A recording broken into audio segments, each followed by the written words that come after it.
Hey. I knew my family. Hi, people. I knew my family is fucked up, but I didn't know how fucked up my family is until yesterday.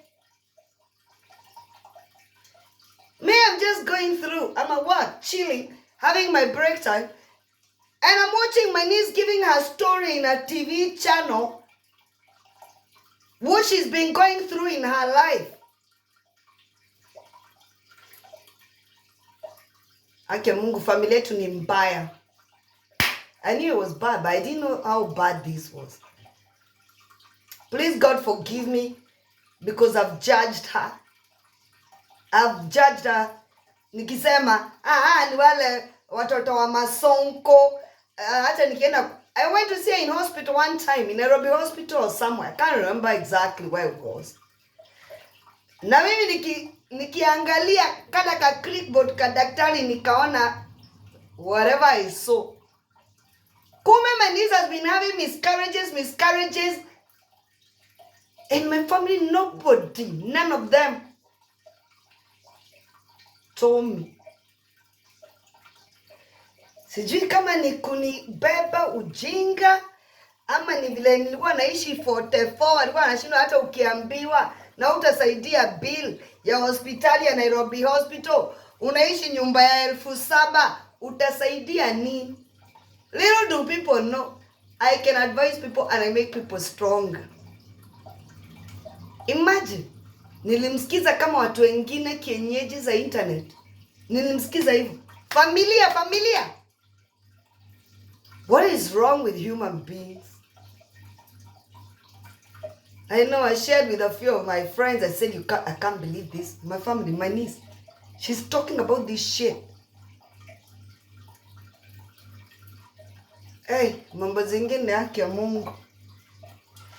Mambo zingine, me, my family, You know, I always thought like, maybe I'm too young because I'm like my niece's age. Tumeachana na miezi. I'm born in March 76. She's born, I think June, July, whatever. So, nikafikiria ni kudharau my mom, jualiza. My mom was married when she was 16. She was not even 18. And when I bring that topic up, hawatakangi kuongea. My mom was married by my dad. My dad akiwa na wasichana 3, wife yake ya kwanza akakufa.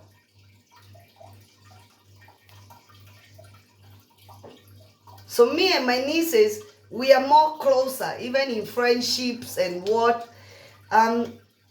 Because we are nearly the same ages. We get along because of mentally and all that. I thought my sisters are funny, but imagine letting... It's a very sad situation. Me, your family, nilitoka kwa hizo mpaka magroup zao. Wacha kuniekaeka kwa magroup wakienda hapo ni kunijudge. Mimi sina saya kila morning message kama 5 za Bible verses na ni watu waongo unawajua. Acheni kunihubiria asubuhi, sitaki maombi zenyu na wajua character zenyu. Watu wabaya. Imagine they couldn't tell me. They couldn't say nothing about what the hell is going on. Niambie, hizi mafamilia mtu akiweza kuachana nao, ukiona wanakudrain, leave them alone. I was so shocked. I was so sad.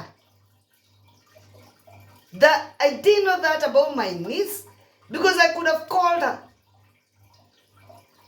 I might not have had the money nikiwa 44. But even her, she comes to London. She's never come to see me. She goes, I'll come and see you. Na mimi nasema, atawezana.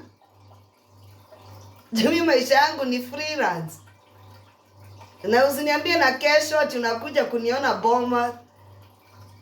No, you have to give me time. Tell me when you're coming to London. I tell you take a bus or I'll take time off to come and pick you up.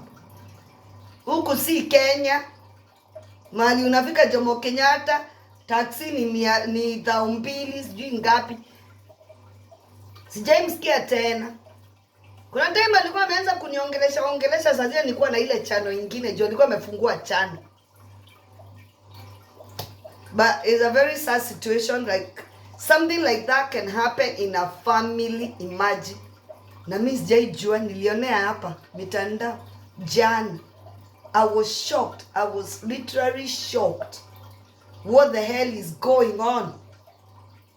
Sasa hapo ndio nikaeka tik. Familia yetu ni ya watu wabaya sana. Au hata wanaweza kukuua. Mimi wengine hata sijaenda manyumba zao.